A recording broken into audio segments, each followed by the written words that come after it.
Good afternoon, everybody, and welcome to this week's edition of the Seth Joyner Show. Excited. The Philadelphia Eagles take down the Denver Broncos 30-13 last week.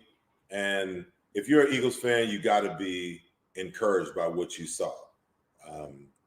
The thing I'm most encouraged about is when Jalen Hurts, because he managed that first half of that game. They were so far ahead that he only threw the ball 3 times in the second half. But the way he managed the game, the way he threw the football, the opportunities that he created. Listen, I'm not in that deep that I can tell you the checks that were made and the adjustments that were made in game by Jalen Hurts. But Nick Sirianni alluded to the fact that he checked out of some things and got him into some better situations. I love the fact that he's making the decision. He's making the effort to try to maintain the pocket and trust that his offensive line will protect him. He's learning how to manipulate the pocket. All those things only bode well. I'm still waiting for the creativity on the offensive side where we use some passes out of 13 and 12 personnel. And I think he can be even that much more effective and even that much more dynamic. Eagles ran the ball extremely well again on the offensive side, had a balanced attack with Miles Sanders coming back. I'm hearing this chatter. I want to get into this piece with my guest shortly. There's a lot of chatter that, hey, we don't need Miles Sanders. Nothing could be further from the truth, in my opinion. Miles Sanders is a home run hitter at running back. We don't have another one of those guys on our roster. He is the number one running back. Yes, his productivity has been down, but you got to realize through the first 7 games, Miles Sanders and all the running backs only saw an average of 13 carries through the first 7 games. And mind you, he was sharing time, a lot of time with Kenneth Gainwell. So can you imagine what his numbers would look like if he had been party to what we've seen in the running game the last 3 weeks? I just think that he's the ultimate running back on this football team. And if there's one guy that has to sit down, that is one Kenneth Gainwell, because he hasn't been productive, and he's been active every single game, and he's a liability in pass protection. On the interception that Jalen Hurts threw, you can attribute that to Kenneth Gainwell not understanding protections and not knowing where he should be blocking. When you jump over on the other side of the ball, Jonathan Gannon has been under fire the last 3 weeks about his passive defensive play calling. Last week, I don't really think that they were that much more aggressive, but what we did see is the secondary that got up and got a lot more active as far as challenging the wide receivers at the line of scrimmage. And that's the mode of operation that you want to see. Now, if you need to bring pressure, you can bring pressure because your cornerbacks are in aggressive mode.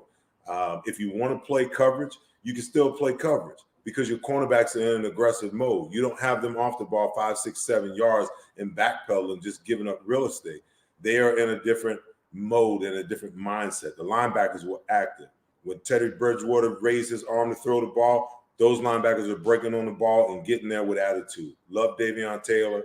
Love what he can become. He's still raw, still growing. And I think that TJ Edwards is a keeper because this kid realizes that he has an opportunity to be a starter on this team and in this defense. To help me break it all down, you guys know him, ESP. So he's on WIP. He's a beat writer for the Eagles. Just flew in yesterday after the game, all over the place. You guys know him, Eliot Shorr-Parks is going to join me to break it all down. And I'm going to try to remember some of the bones I have to pick with Eliot because I listen to you, my friend, on WIP all the time. Yes.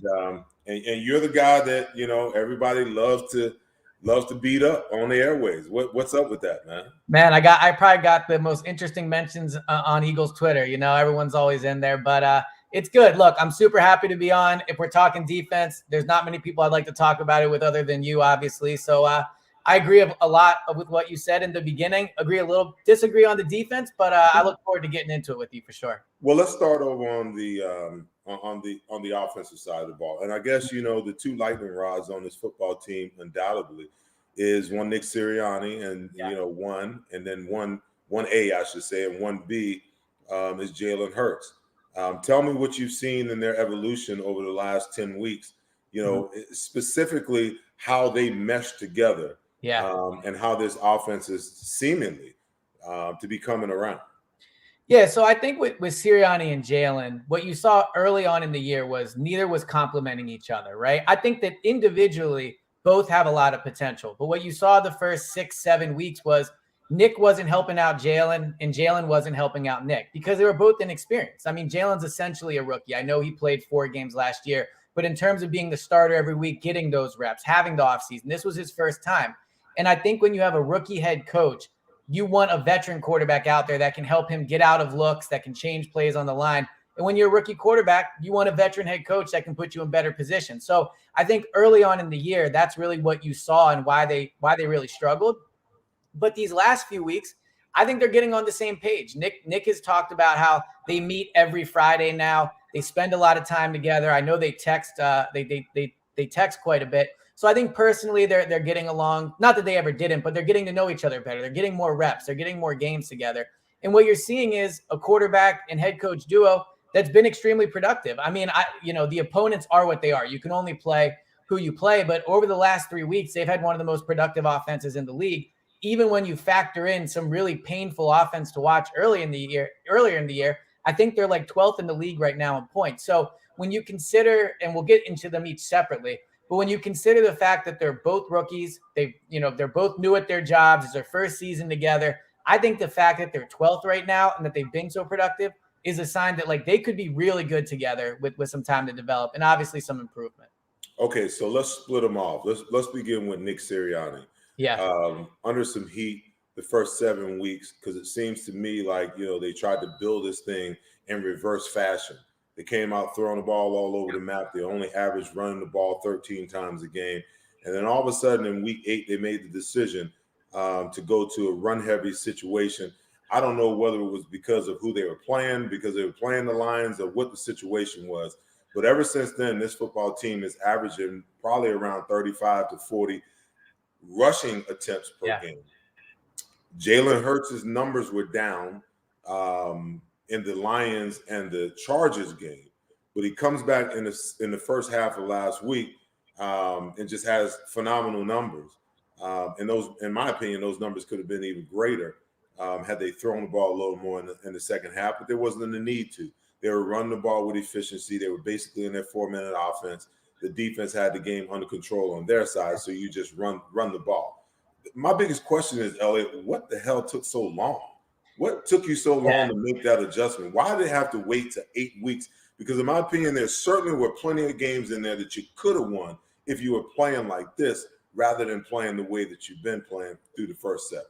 Yeah, I mean, one of the great what ifs with this team right now is what if they played like this from week 1? Like maybe they beat the Niners. I think they have an honest chance to beat the Chiefs considering how the passing game was going that day.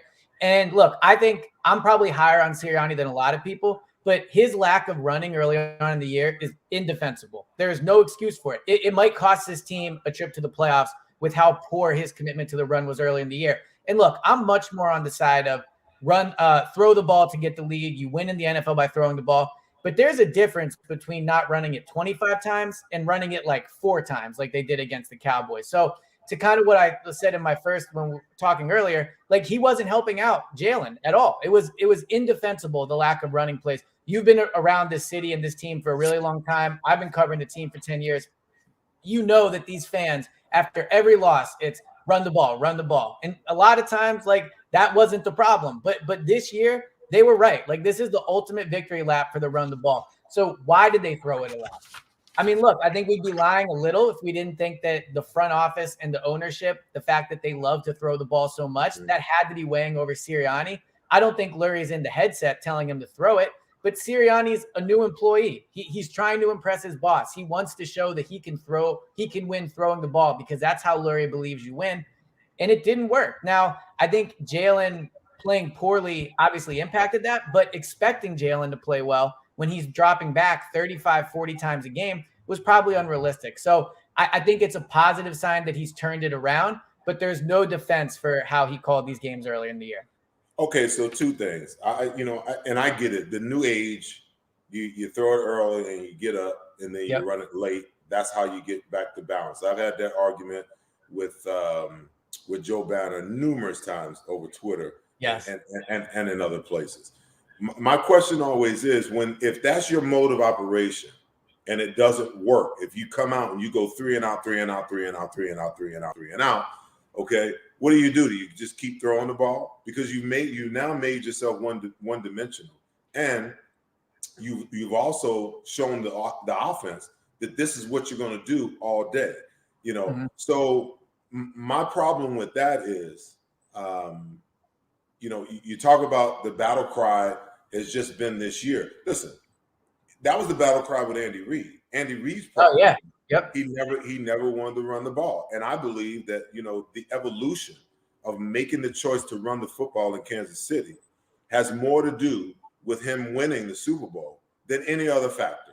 And people will say, oh, it's Patrick Mahomes. And yeah, maybe. But you know what? They didn't run away with that Super Bowl. You understand what I'm saying? If San Francisco comes out and do what they had been doing all through the playoffs, running the ball like crazy and only limiting, making Jimmy Garoppolo a game manager, they probably win the Super Bowl, and the Chiefs are they're 0-2 in Super Bowls over the last 2 years. Okay. Yeah. Then you move on to Doug Peterson. Okay. Year one, we gave him a pass. Year two, we come out. It's obvious that, that the team is headed in the right direction. Through the first 2 or 3 games, he's just throwing the ball all over the map, and the team's not doing well. People are lined up over at the NovaCare Center, the media, the fans, everybody's run the ball. When he makes the decision to run the ball, in my opinion, that switched everything. Yep. And now you got Nick Sirianni, who's gone through the same thing, and everybody knows, to your point, everybody knows that Jeffrey Lurie believes in a high-powered offense. But my thing is, there are quarterbacks in this league that are prepared and ready for that, and there are quarterbacks in this league that aren't. If you're a veteran and you've been around and you've seen all the looks and you've seen all the defenses, you've seen all the disguises, and you've seen the multiple defenses, how defenses can morph from one thing that you look at to another thing once the ball is snapped, okay? When you get there, now you can be a little more heavier pass, okay? But when you got a young quarterback that's going into his second year, having only played in 3.5 games last year, and then you got a new staff with a head coach / OC who's never called plays before, okay? And every kid out there is learning a new system. It makes no sense to do what they did over the first 7 games. It just doesn't. And I'm going to tell you this before I, hand it back to you. Yep. I made it my business last week to go back and look at all the games and look at the scores and look at the stat line.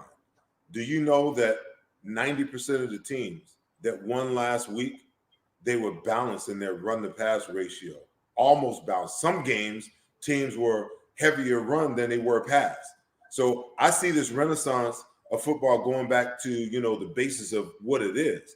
If we can run the football, we should run the football because it opens up the rest of the playbook. And I'm telling you, from a defensive perspective, the most frustrating thing in the world is not being able to stop the run when you know that it's coming, no matter what kind of front you're in and how many guys you put in the box.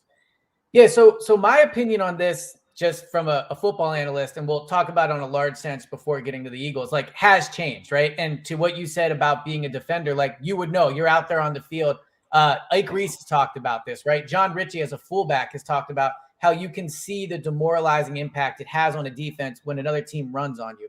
My thing with throwing the ball is, in today's NFL, the rules are geared to help the passing game, right? So, if you're a quarterback, the holding calls on the cornerbacks are called a lot. Pass interference is called far more liberally than it used to. Roughing the passer, right? All that stuff. So I think that you have a chance to get chunk plays in the passing game way easier than it is in the run. Now, obviously in the run, you control the clock and there is that physicality to it. And Nick Sirianni talked about that this week, about how, he wanted to bring some physicality back to the team. And so there is that advantage to it. I'll also say, from the Eagles' perspective, everything you said is true about the lack of experience from Jalen and all those stuff. But also, let's look at the roster. The roster itself is designed to run the ball. The personnel is set up to run. They have one of the biggest offensive lines in the league, especially once Landon Dickerson got in there, right? Like you look at Jordan Mailata, Landon Dickerson, Lane Johnson, like these are huge offensive linemen. I mean, they have to have one of the heaviest offensive lines in the league. And then you look at their running backs, like Devontae Smith, and I'm sure we'll talk about him in a little, but like Devontae Smith is tiny. Jalen Reagor, undersized. Quez Watkins, like more of a speed guy, right? Their running backs, I think at this point, are honestly more established and kind of a more talented group in some ways than their receivers. Like Devontae's great, but Quez is pretty inconsistent, and Jalen's been somewhat of a disappointment, to put it politely. So I think that, and then you throw in Jalen at quarterback and what he does to the running game, right? Like we get a chance every other week to talk to Miles Sanders on the Players Lounge show. And he says that just the fact that Jalen's out there makes it easier for him to run the ball. The defense obviously is paying attention to Jalen, every time when he's, they're doing those RPOs.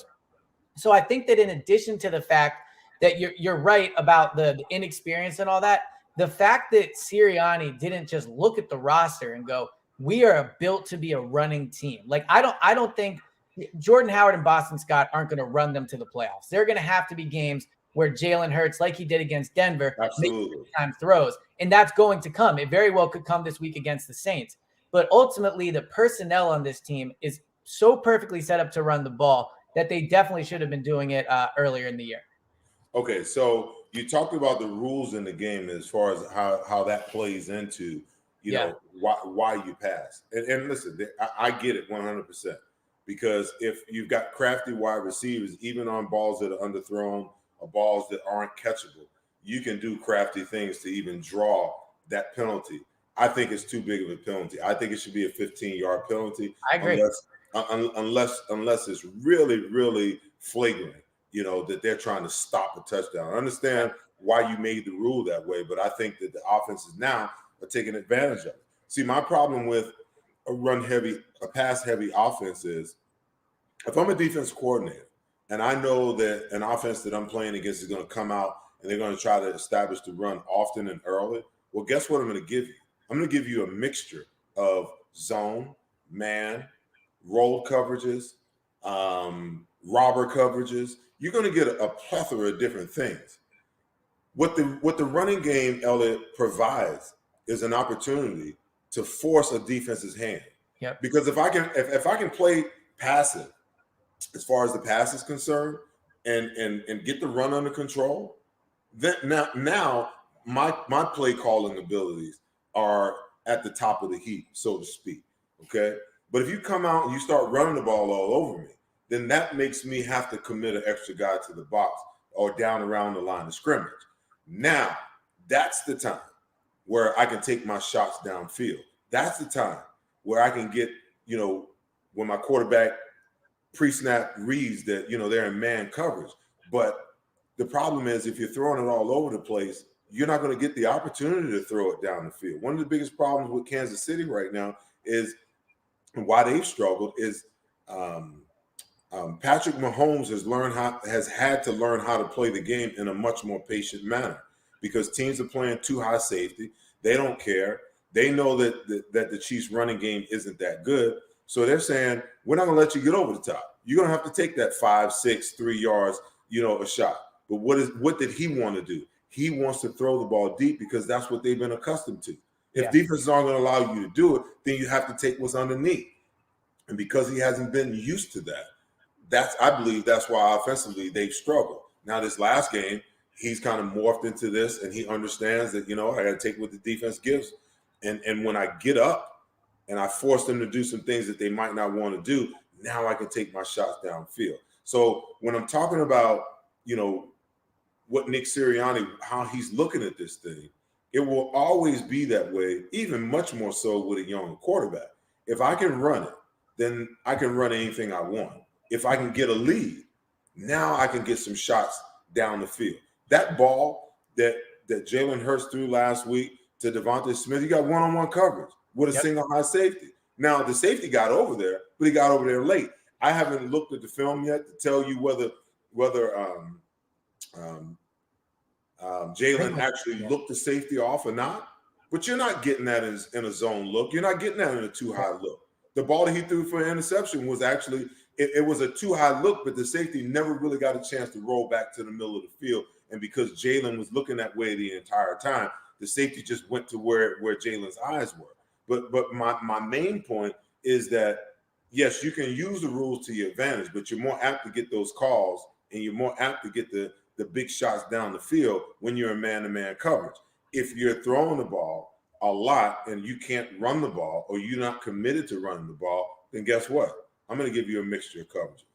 Well, the thing you said, I feel like should be brought up more in this discussion on a larger scale in Philadelphia, because by them running the ball, you've said it perfectly. They forced the defense into coverages that made it more advantageous to Jalen. And the issue they were having earlier on in the year was because they were throwing it so much, they were relying on their skill players to make people miss. You saw how many screens they were running, short passes, and they don't have that right now. But part of the reason they had to do that was because there were so many deep, like to your point, they were playing too deep. There were safeties back. They were just giving them the underneath stuff, and they don't have the skill position players right now to make that happen.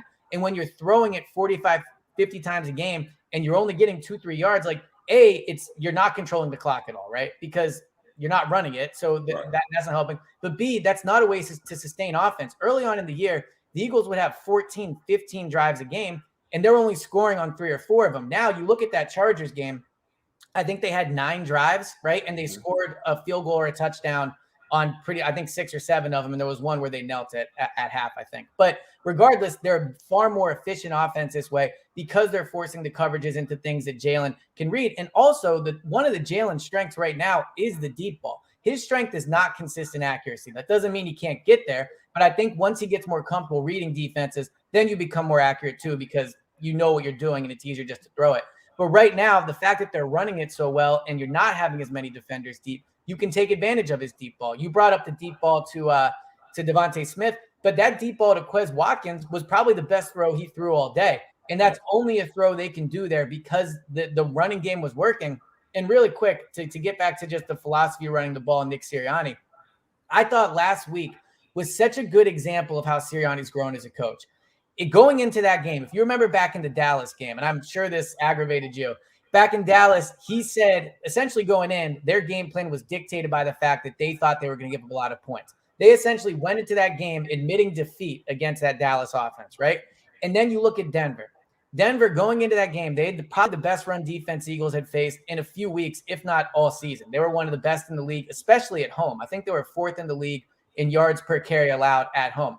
And they still went in there and ran the ball, right? And it worked, but they stuck with it. And I just think from a mentality standpoint, you've seen Sirianni change from somebody that is passive, and I'm sure we'll talk about that with the defense, but now he's the aggressor. He's the one that's dictating what their offense does, and it's because they're able to run the ball. The passing game is working better too. And I think you're seeing his skills as a play designer because he's not so much reacting to what the defense is doing or reacting to the opponent. He's trying to be the aggressor, and he's showing what he can do instead of being the passive one going into the game.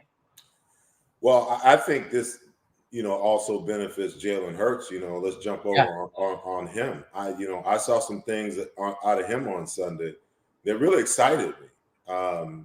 There were a couple of times where you could tell he was itching to take off, but he just kind of manipulated the pocket, and he sat in there. And because he did that, it bought him that extra half a second to a second. That's a lifetime, as far as the passing game is concerned in the NFL. And people don't understand. Now, I don't know whether that's something that Nick has been trying to drill into him or whether that's something, that he saw in the film that he had to do.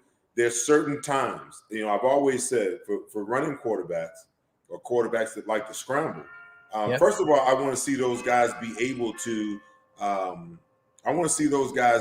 play the quarterback and learn the quarterback position from the pocket first. And then when all else goes to hell in a handbasket, now use your athletic ability to make things happen. If they're in man coverage, take off like he did the other day, for 20-something down, with 20-something yards. Well, if they're in zone coverage, then you know what? Try to scramble and buy time for guys to get open and come back to you. But what I'm seeing out of him is that he's learning how to stand in the pocket, and he's learning how to manipulate the pocket. And I'm telling you, if they can get more creative out of their 12 and 13 personnel groupings, that he can throw for 300 yards, 275 yards a game very easily. Yeah. Because when I see them in that formation, and this is the thing that drives me crazy about Nick Sirianni, okay? So you've gone to the 12 and 13 personnel in order to run the ball. Okay, where's the pass plays off of it? Because every single time that they run the ball out of those formations, then the next thing you know, they go back to, they go back to three wides. And they put Jalen back in the shotgun every single time that they want to run the football. And I'm like, part of offensive coordination is being able to design pass plays off of the runs that you're having success with. Now, in that three tight end set, you got Quez Watkins, the fastest guy on your team, one-on-one on the outside. So any kind of play action that you have, okay, and when they're running the ball really well, that single high safety, like the single high safety for the Chargers, there was times where he was lined up at 8-9 yards. Any kind of play action pass is going to hold him. So where's the play action to get Quez Watkins on the post? Where's the play action, where Dallas Goedert sneaks out? So you got Dallas running across and you got Quez Watkins running the post.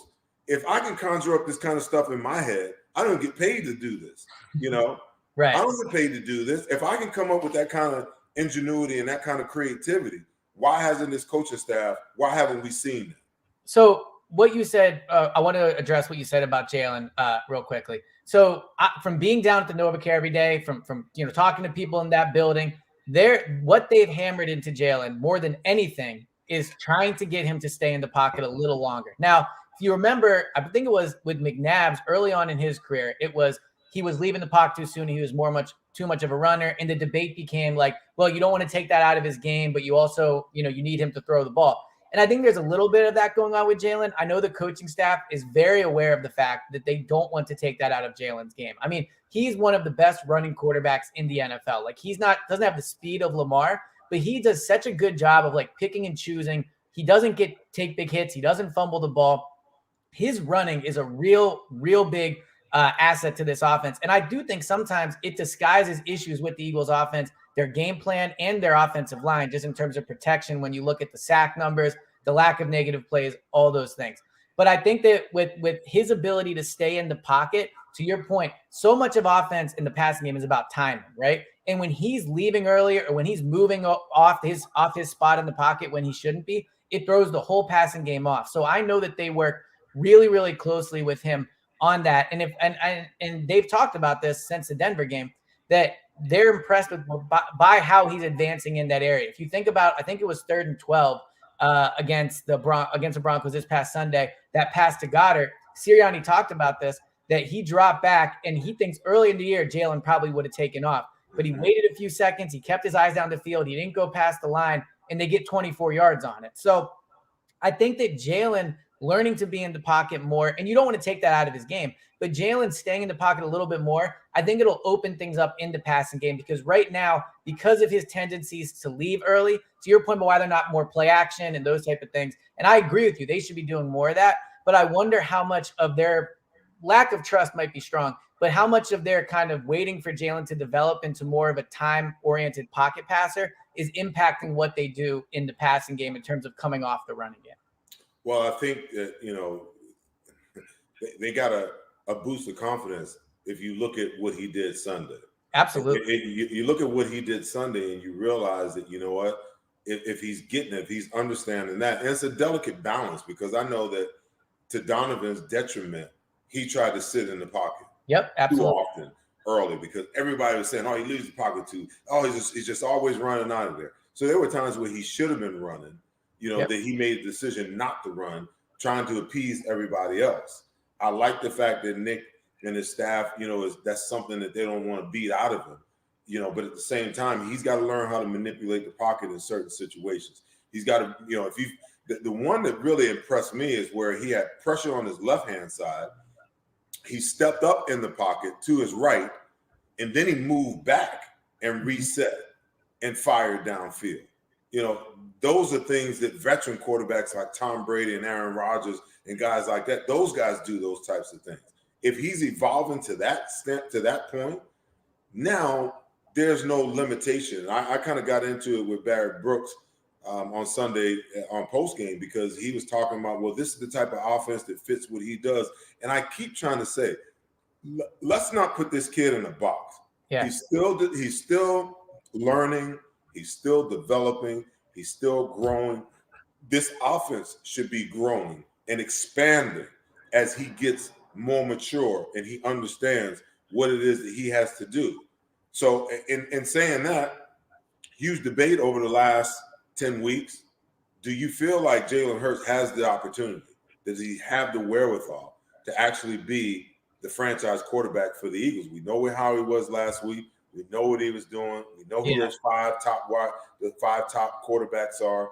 You know, with how we really burn one of those on a guy that you got to bring in and go through all of the things that we're going through with Jalen Hurts all over again next year. Well, I mean, it might reset the clock on Howie's job. So from that perspective, you know, he might find some benefits of drafting a quarterback. But I think that, you know, the whole question of the franchise quarterback is so interesting to me because if you look back at Carson in 2017, like I would have bet my life that he was going to be a franchise quarterback. He was so good early on. The team was dominant. So if Carson wasn't a guy that you could have for 10 years, part of me is like it's so hard to find that guy, right? And I think we so often want to look and say, can Jalen be the quarterback for 10 years? Is this a guy that will be his guy? Like, I don't know. I think in the NFL, sometimes we need to think much more short term in terms of 2-3 years because so much changes in the NFL so quickly. So I look at Jalen and I go, we talk a lot about his starts, but ultimately he's also really young just from a age perspective. I mean, he's younger now than Carson was when he got here as a rookie, right? So like he's played, I think because he's played so much football on a national stage, we think of him as an older guy, but he's very young, right? So I do think he has a ton of room to grow. I think that can he become a quarterback you win with? Like, that's the real question. It's not can he do it for 5, 6, 7 years, because 5, 6, 7 years ago, Chip was the head coach. Like, think of how much has changed since then. Right. I believe Jalen's a quarterback you can win with, and I think that for a few reasons. He has to improve as a passer, but you saw that he could do that against Denver, right? But what Jalen does such an excellent job of that doesn't get discussed enough is he does not turn the ball over. Like, there are very few times Jalen puts the team in a bad spot. Now, there are times where the passing offense doesn't click, but when you're running it, that's not as big of a deal as we saw in these last 3 weeks. But what is a big deal is if you're a quarterback that's fumbling it, throwing interceptions, constantly putting the ball in harm's way. Pro Football Reference has a stat they track. It's a percentage of bad throws a quarterback makes, whether that's intercepted passes, inaccurate passes, dangerous passes, you know, that genre of throw. Jalen is 7th in the NFL right now with the least bad throws. Like he is so smart with the ball. So when I look at what's it going to take for Jalen to win long term, I do think he's smart. I 100% agree with you that don't pigeonhole him in as a quarterback that can't do certain things, because I believe he can develop into that. He's confident in big games, right? Like he's played in them, all those things. He's smart with the ball, and his legs are an extremely dangerous asset to have out on the field. And the final one that I'll say is, and I don't want to harp on this too much because I think we do a disservice to Jalen when we talk about his intangibles so much as if he's not a talented football player. Right. But we just saw with Carson how much intangibles matter. That team did not believe in Carson. Those players in the locker room, it was split at best when Foles was here, and it was extremely skeptical by the end of last season. These players like and believe in Jalen, and I really, really think that matters. I really do. If you surround Jalen, like you talk about the draft picks next year, I believe they should use those picks on defenders. Make the defense better, make the team around Jalen better, and you can win with him. Can he be the guy for 8 years? I don't know if there's a single quarterback in the league I can point to right now and say in 8 years he'll definitely be the guy. But I think if you put the right team around Jalen, you can win with him. And I think that's what's most important right now. And listen, I agree with you wholeheartedly. I think his ceiling is extremely high. I do agree that I've said it before numerous times. The quarterback position is not only the most important position because he touches the ball every single play to begin a play on the offensive side of the ball, but the quarterback has to figure out a way to endear himself to everybody on the roster if he's going to be the leader of the team. I can't imagine being Carson Wentz in that locker room the last 3 years and walking through that locker room and going past different people's lockers and looking over your shoulder and realizing that guy doesn't believe in me. That guy doesn't like me. That's my homie over there. That's my dude right there. That guy right there, I don't know. We don't even talk. You know, right. You know how weird that is? especially for a quarterback and how fragile, some quarterbacks' psyches are. It's like, he lost confidence. He's, in my opinion, he's still searching for his confidence with this new team. Yep. And as a professional athlete, especially in the world of football, that's the one thing that you have to have. If you don't have that, I don't care how many skills you have. I don't care how fast you run, how great you are. If you don't believe in yourself, if you don't have confidence in your ability, you have nothing. Okay. So I agree with you wholeheartedly. And the one thing you'll never take from Jalen is his confidence, right? Like, I think such a perfect kind of comparison right now in the NFL when you look at what makes a quarterback. Look at Zach Wilson in New York, right? Basically didn't accomplish anything in college, right? His backup comes in. He's already playing better than him in New York. He went number 2 overall strictly because of his arm. Like, that's it. Just because of his arm, right? Jalen, dominant college career, almost won the Heisman, won at 2 big programs, has everything you want in terms of a leader, can run all over the field, all those things. The one question with him is his arm. And if I had to bet on one of those players having a more successful pro career, I'd bet on Jalen, because what I think you said makes so much sense. Jalen has the respect of that locker room. When he came in last year, people knew who he was. They already respected him. And I also think, to defend Carson a little bit, I think right now the locker room is better suited for Jalen. The receivers are young. The running backs are young. The offensive linemen, actually now are relatively young when you look at who's playing. And I think they're all at the same stage of their career. Carson was in a situation that was a bit tougher with Alshon, Deshaun, Nelson. Like, it was just a different dynamic in that locker room. So I agree with you that Carson was never going to win here. I don't think he's a winning quarterback because of the reasons we kind of just referenced. But I think that Jalen is set up to succeed here because even the coaching staff is at the same time in their career, right? They're a young group of players and coaches right now growing together. And I think Jalen being the leader of that cannot be understated in terms of how it'll help this rebuild. Okay, talk about growing. Let's jump over on the defensive side of the ball for a while here and talk about Jonathan Gannon. Jonathan has been under siege all season long. I mean, 3 weeks ago, you got Nick Sirianni pretty much, excoriating him out loud, and then they come back last week and you got Nick Sirianni trying to defend him. From the standpoint of, against the Chargers, we played halves coverage, we played, middle coverage, we did this, we came after him 20 times. I still only counted 12 blitzes in that game, but he was trying to protect his guy. Okay. My question is, how long can he protect him? Because they got away with the defensive line played well last week. The cornerbacks got up and were much more aggressive last week. But and the record seems to be falling in their favor. Okay, but I still maintain when they get to week 17 and they got to face the Dallas Cowboys, if Dallas is playing for anything, okay, are you going to revert back to who you were early in this year? And who he was early in this year was, if it's a great quarterback and he's got good weapons, then we're going to try to bend but don't break. If they're not, if they're a quarterback or offensive line that we think that we can pressure the quarterback, then we're going to turn our defensive line loose. We're going to play. We're going to get up and we're going to be aggressive at the line of scrimmage and coverage.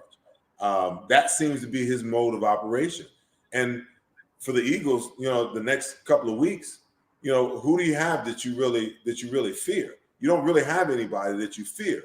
So it seems like he's going to get a pass over these next 6 weeks until you get to week 17. Yeah. And if Dallas is playing for, the number 2 seed or something like that, and they've got to win that game, I think we get an opportunity to see a different side. But I just don't. For me, I don't see the aggression. I don't see the creativity. Yeah. I don't see the creativity in coverage. I don't see a multiple defense. I don't see a defense that shows blitz from one side and drops in coverage and brings it from the other side because you force protection to look over to the side where you're outnumbered. I don't see roll coverages. I don't see, when you got guys crossing on third down, you can show too high, but why aren't you dropping one of those safeties in a robber situation and allowing the safety to take the first crosser, pull the slot corner off, and wait for the other guy to come? Because that's the game they play. You got one guy leaving, you got another guy coming to replace. If I'm thinking about those coverages and I understand, how effective those things are, getting your cornerbacks up and off, moving them around, line up inside on the snap of the ball, jump inside, line up outside on the snap of the ball and man covers, jump inside and play inside technique. All of these things help your players.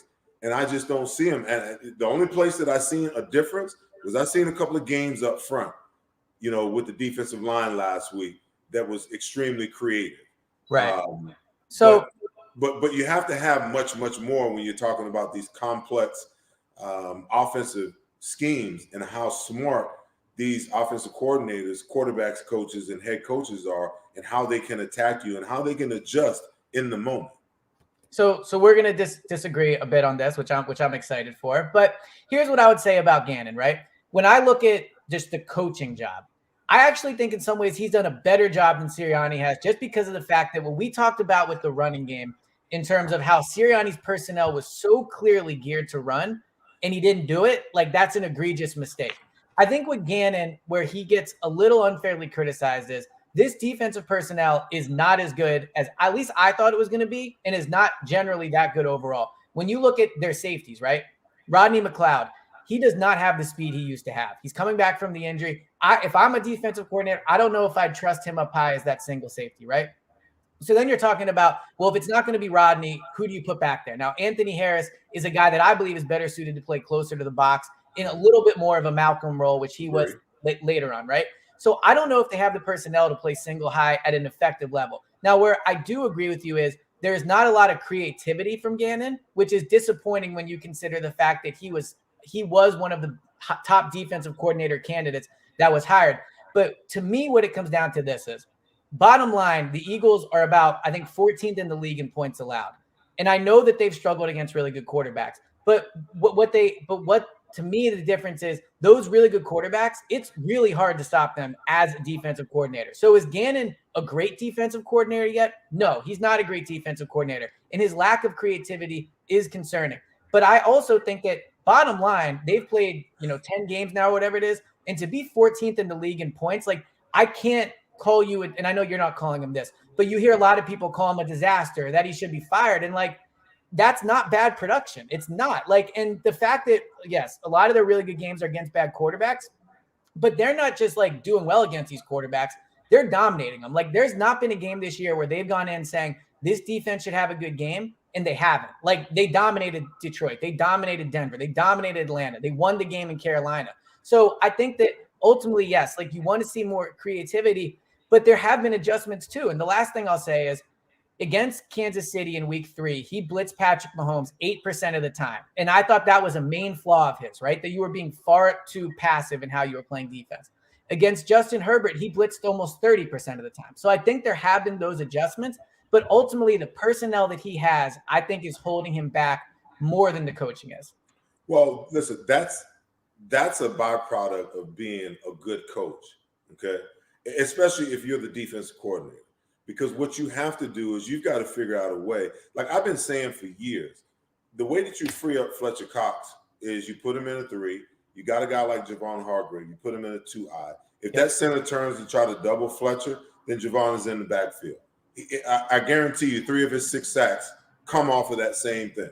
So finally, they're doing some things that are different. Now, how do you get creative? Okay. You talk about that 20% or 30% blitzing that he did a couple of weeks ago. It doesn't really mean anything, Eliot, unless you have some creativity to it. If you got 4 down and you're just going to send a linebacker, guess what? They got 5 on 5. So you haven't done anything creative. If you really want to break down what's going on, our defensive ends are being blocked by tight ends when they go max protection. Okay. The 2 tackles are being blocked, being double teamed. And then you got the end on the other side being blocked one-on-one by their best offensive lineman at left tackle. Then you got the back in the backfield. He can chip before he comes out. So you got all of these things going on. But if you're a defensive coordinator in this league, in the National Football League, you've got to get on the chalkboard and start to think and come up with ways to influence protection if you need to bring pressure. Yeah. So Okay, you've got to finish. You've got to teach your linebackers that in the run game. And listen, right now, as of last week, they were ranked 20th against the run. That ain't bad, but that ain't good either. Okay, in my opinion. And one of the main reasons why they can't stop anybody from running the ball is because the linebackers do not understand that when they get a double team on one of those tackles down below, that you cannot be waiting. You've got to come downhill now and take the double team off so that tackle, he's no longer being pushed down the field. He can play his gap, and now you're in your gap earlier.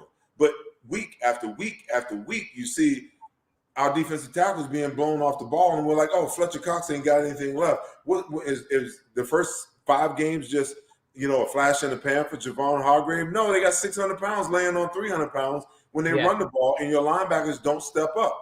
That's a coaching issue. Yep. So what I wonder with Gannon is, can he not do it, or does he not have the personnel to do it? Because I remember, I think it was against the Chargers, he brought a blitz early in the game, and the player he brought was a practice squad cornerback that they signed off the Colts earlier in the year. Andre, I'm going to mispronounce his name. But basically the point I'm making is, like, Davion Taylor is not ready to be involved in intricate blitz packages. He doesn't have enough football experience. He can't do it. TJ Edwards, I agree with you from what you said when we started. I think TJ Edwards is a keeper. Now, but the issue is TJ is not an elite athlete. So to me, like, yes, I agree that there needs to be better play design. I do think to a certain extent, we give Jalen and Nick Sirianni room to grow, but you don't often hear that with Gannon, even though they're in the same exact situation in terms of being first time on the job. But what I can't decide is Gannon not doing these things because he can't, or because he does not trust his personnel? Now, there's an argument to be made that you're better off dying quickly than you are with these dink and dunks, right? Like, you're almost better off trying an intricate play, and if it's blown, at least the offense is getting the ball back quickly. But what I think you saw against Denver, who Teddy Bridgewater is not that good, but their skill position players are, is when the defensive players tackle, his defensive scheme actually works, right? Because they don't give up the long plays that have kind of really crippled this defense the last few years, but they give up the underneath stuff. The problem is the personnel is just not good enough. And, we referenced Howie and Jeffrey Lurie. I think one place where the biggest problem that's happened with this defense is, if you're going to bring Gannon in and you're going to make the linebackers such a big part of this defense, like, he knew he was going to do that, right? This isn't something he decided to do in week 3. He knew linebackers were going to be a big part of his defense. I was at the NovaCare today, and he said that they ask a lot of their linebackers. If you ask a lot of your linebackers, how are you going into that season with Eric Wilson and Alex Singleton as your 2 starters, both of whom one's cut and one's benched right now? So again, like, would you love it if Gannon was able to design these intricate blitz packages right off the bat, 8-9 games into his career? Like, yeah, that would make him one of the best defensive coordinators in the league. So I think that there's a difference in terms of, like, should he be fired? No, he shouldn't be fired. Has he done a great job? I don't think he's done a great job. I think he's in the middle, but I think sometimes he's overly criticized because of all the factors he has to deal with in terms of his personnel and his personnel, and then also the lack of help from the front office of giving him key players where he needs them at key positions. Well, listen, my biggest question is, in the evaluation process, what information did he bring to Howie and Jeffrey that assured them that he was qualified to do this job? Okay. Well, but sorry, just super quick. This goes to a larger question, though, of, like, did the Eagles expect him to be a great coordinator this year, right? When Nick Sirianni was hired, Jeffrey Lurie said to him, "We're excited about the coach you can become," right? I think that they have a very long leash with these two. I call it Sirianni a coordinator, but that's essentially what he is. Like, with Sirianni and Gannon, in terms of giving them a ton of time to grow. So to what you were just saying, when they came to him during the interview process, like, I'd imagine it was a lot more of a long-term view than it was, can this guy win right away for us as a coordinator? And I don't have a problem with that. But when you come in and you're saying, when everyone's asking you, because you look so vanilla in the preseason, what you're going to look like when the regular season starts. Oh, we want to disrupt the quarterback. We want to, cause pressure. We want to be an aggressive defense. And you play the first 7 games, you look nothing like what you said that you plan on being. See, I listen to things like that because my mind is a defensive mind. So I'm like, okay, I'll give you a pass for the 3 preseason games. But when the regular season starts, show me something, because right now I could get up on a whiteboard right now and draw up some defenses for what they're facing. You know, I mean, you get guys crossing. How do you take care of the cross? I mean, there are defenses where the Eagles are in man across the board, but they make sure that they cover the tight ends in the back with secondary guys, you know. Mm-hmm. So now what winds up happening is you got a linebacker free, and sometimes you got two linebackers that are hook players, you know, that are free. Those guys should be impacting the middle of the field in some way or some fashion. So my thing is, okay, I get it. You might feel that, hey, you know, we might not have the pieces that we need. You know, we need a safety. You know, we need a couple of linebackers. We made some adjustment at linebackers. Contrary to what you believe about Davion Taylor, I think that if he had the right development, if he had the right linebacker coach, he reminds me of Michael Kendricks. And Michael Kendricks, as long as he was here, I said, man, I wish I could get my hands on that kid for one off season. I feel the same way about Davion Taylor. Well, I wish I could get my hands on him for one off season and take all of the game film of him playing and sit down and break it all down. Now we're going to go on the field an hour a day, and I'm going to show you how to do the things right. I'm going to show you what to look for, how to use your eyes, how to train, and how to study. You know, how to anticipate, because he's just raw. He's raw. But the guy runs a 4.2, and he's a hitting machine. Yep. If I had to pick one linebacker to have going forward, I would pick Davion. So I want to make it clear, I'm not out on Davion. What I'm saying is, like, he hasn't had that offseason that you just described yet, right? Like, I guess he had it to a certain extent with Gannon, but he wasn't even projected to be a big-time player, really. I think he kind of got on because the starters played so poorly. Davion just has a lack of experience. But I agree with you. Like, if Gannon can coach, he'll turn Davion into a really good player because – he has experience coaching linebackers. That I believe that's part of his past. But also, like, he does have raw potential. He is really fast. I do think that he's a good tackler. But and you saw obviously the fumble he forced against Denver. But right now, I don't know if he's ready to do those things. And because of that, like, I think that hampers Gannon a little bit. Well, I don't think that you can coach from a passive mindset like that. And I guess that's my biggest problem. Yeah, no, and I agree with you to a certain extent. Like, what you said is dead on. They said all offseason, yeah. Like, look, we're going to be an aggressive team, aggressive competition, all those things, right? On the offensive side of the ball, Sirianni was like, I'm going to use my running backs a lot. That's not a secret. And then Miles Sanders got 3 touches against Dallas, right? So what they said in the preseason, you're right. They did not back that up. But where I differentiate from a large portion of, I would say, the fan base is, I don't believe Sirianni or Gannon have done anything close to where they should be considered firing, because the bottom line is the results are not terrible. They're not. When you consider the personnel, the results are not terrible. Hearing how you would do these things, like, that's fascinating to me. And I feel like I've learned a lot hearing that from you. Ultimately, like, if you're 14th in the league in points, I can't say you're doing a terrible job. No, I listen. They're not doing a good job. The problem is, and I was not a fan of Jim. I was not a fan of Jim Schwartz either, because I thought he played the game way too passively, and they won a Super Bowl with him as a defensive coordinator. But when we think about defensive coordinators, we think about a Buddy Ryan, we think about a Bud Carson, we think about a Jim Johnson. We think about defenses in Philadelphia as being aggressive, hard-nosed, and when you see guys just dropping back every play and giving up chunks of yards, it's third and 3. And you've got, you know, both of your corners lined up at 8 yards. Come on, man. You just telling the quarterback, hey, all right, you know, we can have a first down. You know, it's like Halloween. Here, have a piece of candy. It's just, you can't make it that easy. Yep, you know, I agree. And for me, you can't use the excuse that, oh, you know, well, because of the personnel, or, you know, because the first year. No. You're paid. You're over there at the NovaCare every single day for what, 10 plus hours? Yeah. Figure it out. Figure out how to make an adjustment. And that's fair. And I think on both sides of the ball, the adjustments have been too slow. Sirianni should have ran it more. Gannon should have been more aggressive from the jump. Again, like, and I don't want to keep harping on it, but the reason I think Gannon has been somewhat better than Sirianni is because I think the personnel was so much clearer on the offensive side of the ball of what to do. And look, we'll see, because, like, these next 7 games that they have left, like, they should win these games. The Saints one's a super tough one. That one they could lose and still play well. But you're better than the Giants. You're better than Washington. Like, personnel is not an issue there. Like, you have better rosters in these teams. And if Gannon and Sirianni coach to what they should be capable of at this point of the year, like, they should win these games. So the excuse part of the season is over. When you're going against Brady and Mahomes and Herbert, like, yeah, I can rationalize that. I can say, you know what? You hold Herbert to 27 points. Like, that's not a terrible day at the office. But if you give up those points to Daniel Jones, Tyler Heineke, like all these, Zach Wilson, all these guys they're going to face, then I think the red flags really start to pop up.